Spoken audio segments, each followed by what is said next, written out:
Hey everyone, ready to explore something that I think we all deal with? Anxiety, It's definitely a topic that resonates with a lot of people. for sure. So we're taking a deep dive today into some really interesting stuff we found in an episode of the Health Buzz podcast. And we're breaking it all down, getting into the nitty-gritty of what anxiety really is, and more importantly, how we can manage it. This deep dive is for you, whether you're someone who deals with anxiety personally, or maybe you just want to understand what your friends, family, anyone you know who struggles with it are going through. Exactly.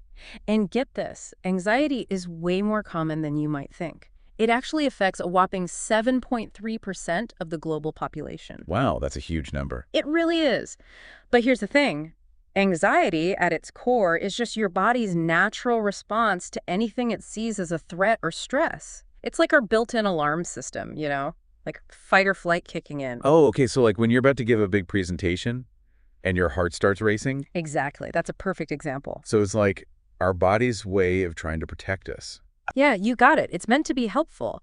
But it's when that alarm gets stuck in the on position, when the anxiety becomes way too much or doesn't go away, that it can really become a problem. So it's like feeling a little nervous before a presentation, totally normal. Right, even good, right, because it helps you focus. Right. But if that nervousness turns into like straight up panic where you can't even speak, that's when we're talking about an anxiety disorder. So anxiety isn't always a bad thing. No, not at all. In fact, when it's healthy, it can actually help keep us safe and even perform better under pressure.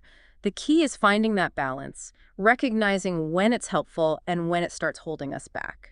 Okay, that makes sense. And to do that, it's important to realize that anxiety isn't the same for everyone. It looks different for different people. Right, it's not one size fits all. That's where those different phases of anxiety come in, right?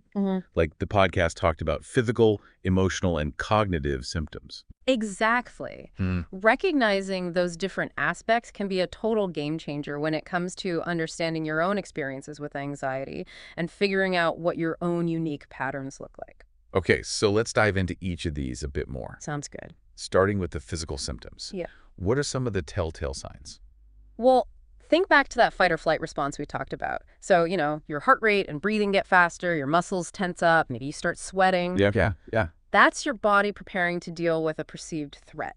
And it's wild because the threat doesn't even have to be like a physical danger. No, not at all. Just the thought of having to speak up in a meeting could trigger some of these reactions. Totally. Our bodies react like the threat is right there, like it's a real physical danger, Yeah. even when it's something totally abstract like, I don't know, social pressure or a deadline. So even if it's all in our heads, the physical symptoms are very real. 100%. Interesting. Okay, so then what about the emotional side of things? How does anxiety show up emotionally? Emotionally? Well, anxiety often feels like this sense of dread, like something bad is about to happen. You might be irritable or restless, just on edge all the time. It can be really hard to focus on anything else. It's like your whole emotional state is consumed by anxiety. You know, that really reminds me of how some students feel before an exam, like a big one.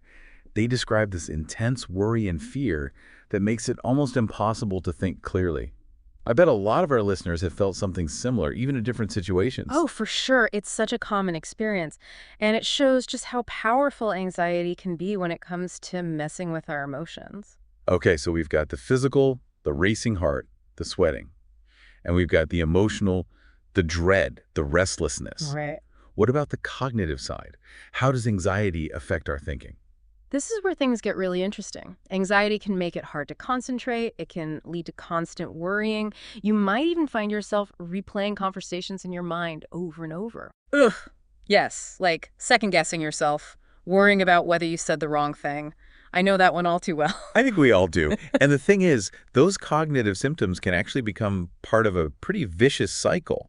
You know, the negative thoughts and worries trigger the physical and emotional symptoms, and then those symptoms fuel those negative thoughts even more. So it's like a loop. It keeps feeding itself. Exactly. And it can be hard to escape from. This is all making a lot of sense. So it's this complex thing with the physical, the emotional, and the cognitive all tangled up together. Yeah, it's definitely not simple. And recognizing those patterns is key, right? For sure. Understanding your own patterns is the first step to actually taking control. Got it. That's all really helpful. And I'm guessing a lot of our listeners are thinking, okay, but what can I actually do about it? Yeah, that's the million-dollar question, isn't it? It is. The good news is there's actually a ton of stuff you can do to manage anxiety.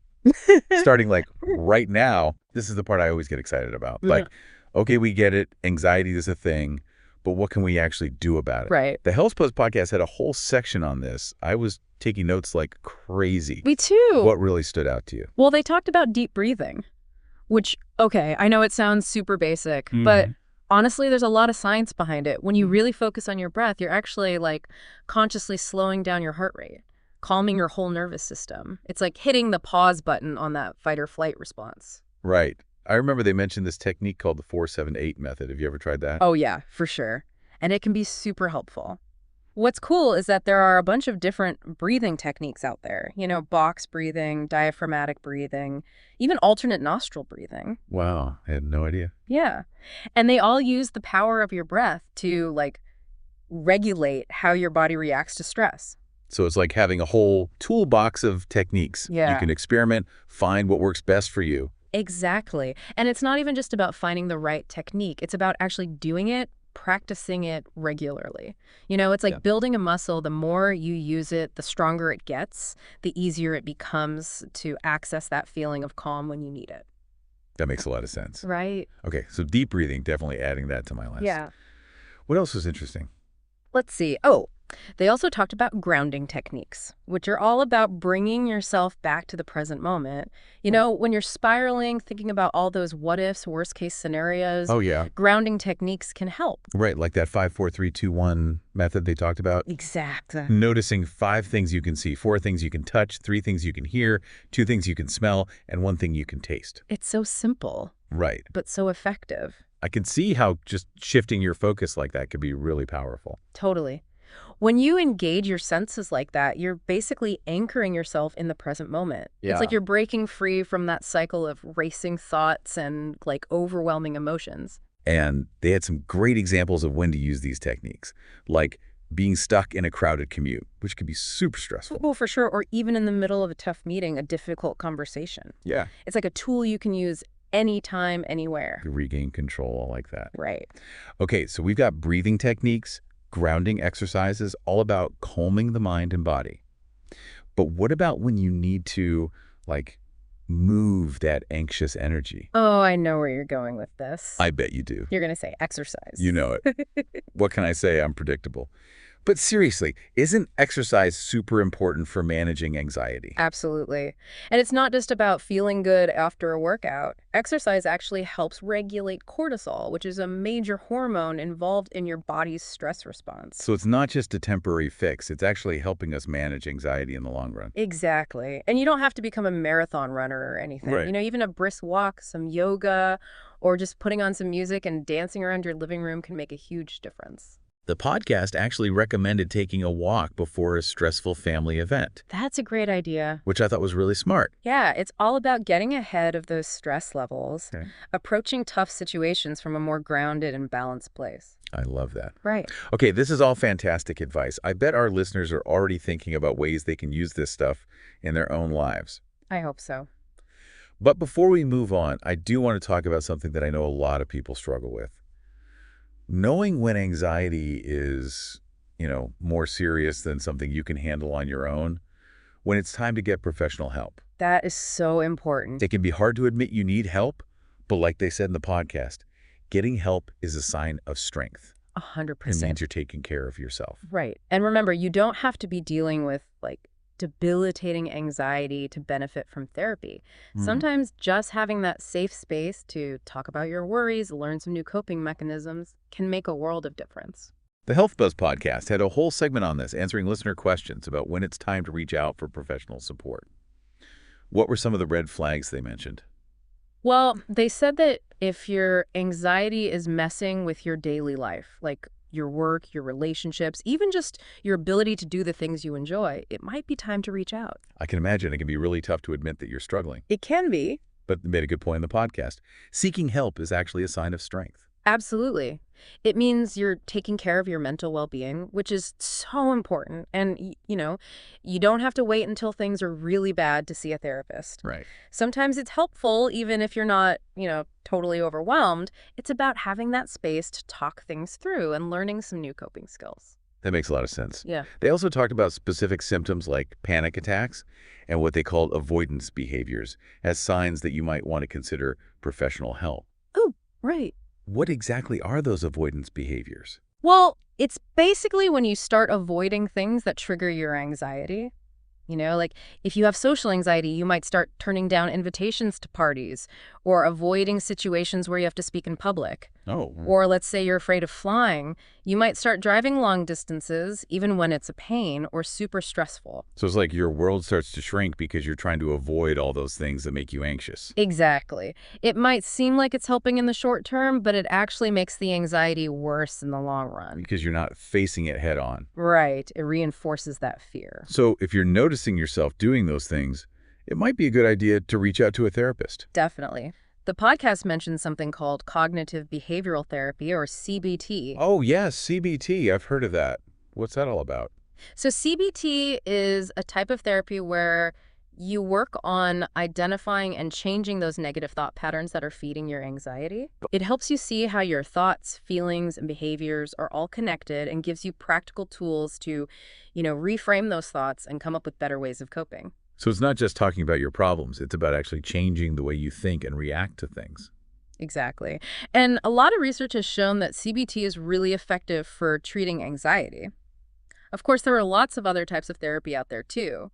The important thing is to find a therapist you feel comfortable with who uses techniques that you connect with. Great advice.